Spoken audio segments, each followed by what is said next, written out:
নমস্কার, আপনারা দেখছেন ইন্ডিয়া নিউজ টিভি। সেরা 10টি বাছাই করা খবর। বসিরহাটের তৃণমূল সাংসদ হাজী নুরুল ইসলামের প্রয়াণে রেখা পাত্রকে নিয়ে নতুন কথা শুভেন্দুর। সন্দেশখালির মতো পরিস্থিতির চ্যালেঞ্জকে সামনে নিয়ে গত লোকসভা নির্বাচনে প্রতিদ্বন্দ্বিতা করে জয়লাভ করেন তৃণমূলের প্রার্থী হাজী নুরুল ইসলাম।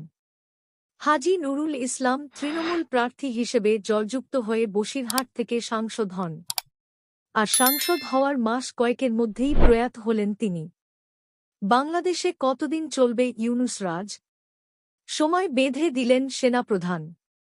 গত অগস্ট মাসের শুরুতে শেখ হাসিনার বিরুদ্ধে ছাত্র জনতার বিক্ষোভের সময় আন্দোলনকারীদের পাশেই দাঁড়িয়েছিলেন জেনারেল জামান এবং সেনা। তাদের চাপেই ৫ বছর ক্ষমতায় থাকার পর ইস্তফা দিয়ে দেশ ছেড়ে ভারতে চলে আসতে বাধ্য হয়েছিলেন হাসিনা। তারপর মোহাম্মদ ইউনূসের নেতৃত্বে তৈরি হয়েছে বাংলাদেশের অন্তর্বর্তীকালীন সরকার।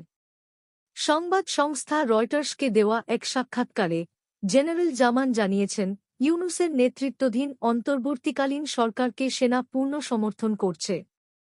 তবে বাংলাদেশে ভোট করতে হবে 18 মাসের মধ্যে, সময় বেঁধে দিয়েছেন জেনারেল জামান।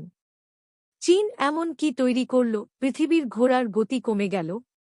শুনে চমকে উঠছে গোটা বিশ্ব। প্রায় 40,000 শ্রমিক নিয়মিত কাজ চালিয়ে 7 বছর ধরে নির্মাণ করেছে চীনের 3 গর্জেস ড্যাম। 1994 সালে এই মেগা প্রকল্পের কাজ শুরু হয়। 2011 সালে চালু করা হয় বিশ্বের সর্ববৃহৎ এই ড্যাম। $3 মিলিয়ন বেশি খরচ করে চীন তৈরি করেছে এই বাঁধ।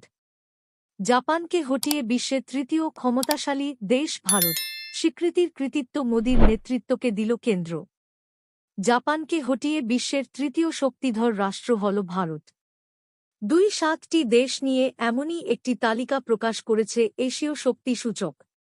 তালিকায় ভারতের এই উত্থানের কথা জানিয়ে কেন্দ্রের তরফে দেশের গতিশীল বৃদ্ধি, যুব জনসংখ্যা এবং অর্থনীতিকে সাফল্যের কারিগর হিসাবে উল্লেখ করা হয়েছে। লোই ইনস্টিটিউট এশিয়া পাওয়ার ইন্ডেক্স এই তালিকা তৈরি করেছে। পিএম কিষাণ যোজনা নিয়ে বড় আপডেট। পুজোর আগে কি অ্যাকাউন্টে আসতে পারে টাকা? প্রধানমন্ত্রী কিষাণ সম্মান নিধি যোজনা কেন্দ্র সরকারের অত্যন্ত জনপ্রিয় একটি স্কিম। দেশের কোটি কোটি কৃষকদের আর্থিক সহায়তা দেওয়ার উদ্দেশ্যে এই যোজনা শুরু করা হয়েছিল। এই যোজনায় কৃষকদের অ্যাকাউন্টে 3টি কিস্তিতে 2,000 টাকা করে মোট 6,000 টাকা দেওয়া হয় বছরে। সরাসরি ব্যাংক অ্যাকাউন্টে এই টাকা পাঠানো হয়। মমতা অভিষেকের মাস্টার স্ট্রোক। এ বছরের মধ্যে 1 লক্ষ মানুষকে প্রথম কিস্তির টাকা দেবে সরকার। প্রধানমন্ত্রী আবাস যোজনা খাতে বাংলার প্রাপ্য 8,200 কোটি টাকা 2 বছরেরও বেশি সময় ধরে আটকে রেখেছে মোদি সরকার। অভিষেক বন্দ্যোপাধ্যায় ও মমতা বন্দ্যোপাধ্যায় জানিয়েছিলেন, কেন্দ্র ওই টাকা না দিলে রাজ্যই তার কোষাগার থেকে দেবে। শেষমেশ সেটাই করতে চলেছেন মুখ্যমন্ত্রী। বুধবার নবান্নের বৈঠকে স্থির হয়েছে, প্রায় 1.5 লক্ষ পরিবারকে পাকা বাড়িতে বানাতে 1,20,000 টাকা করে দেবে মমতা বন্দ্যোপাধ্যায় সরকার। 3 লপ্তে দেওয়া হবে সেই টাকা। প্রথম কিস্তির 6,000 টাকা দেওয়া হবে ডিসেম্বর মাসের 20 তারিখের মধ্যে। পরের কিস্তিতে দেওয়া হবে 4,000 টাকা। আর শেষ কিস্তিতে দেওয়া হবে 2,000 টাকা। আপাতত এই প্রকল্পের নাম রাখা হয়েছে বাংলার আবাস যোজনা। তবে ভেবেচিন্তে নামের বদলও হতে পারে। কৃষকরা পাবেন মাসে 3,000 টাকা। রতের বিভিন্ন নাগরিকদের জন্য কেন্দ্র সরকার প্রায়ই বিভিন্ন প্রকল্প তৈরি করে।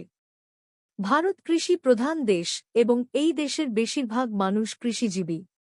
কৃষকদের জন্য তৈরি করা প্রকল্পগুলির মধ্যে অন্যতম হল প্রধানমন্ত্রী কিষাণ মানধন যোজনা। প্রধানমন্ত্রী কিষাণ মানধন যোজনার মাধ্যমে কৃষকরা প্রতি মাসে 3,000 টাকা পেনশন পাবেন। এই স্কিমে আবেদন করতে যে নথিপত্রগুলির প্রয়োজন হবে সেগুলি হল: 1 আধার কার্ড, 2 পরিচয়পত্র, 3 ব্যাংক অ্যাকাউন্ট পাসবুক, 4 ঠিকানার প্রমাণ, 5 মোবাইল নম্বর, 6 পাসপোর্ট সাইজ ছবি।